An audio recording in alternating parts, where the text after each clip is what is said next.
kagabi, kaninang madaling araw ko to sinulat eh. Ito yung tinatawag nilang area of a trapezoid via integration. So, alam naman natin, ang trapezoid, meron siyang base at meron siyang height.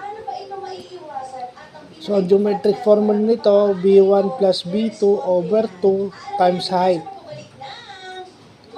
So, dito rin pumapasok yung equation ng line na in a form of, na naka-slope intercept form, yung y is equal to mx plus b. No? Kasi pa nag-integrate ka nito, gagamitin mo yung slope. Ayan, nakita nyo. Nakita nyo yun, no? Yun yung gagamitin mo.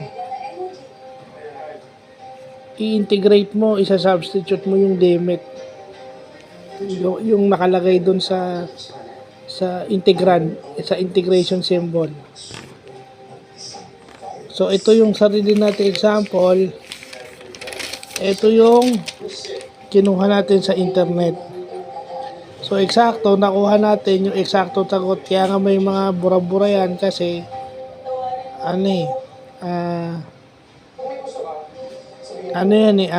galing sa internet. Inulit-ulit pa natin para siguradong hindi tayo mamamali. So, ayan. Area of a trapezoid. So, yun lang po.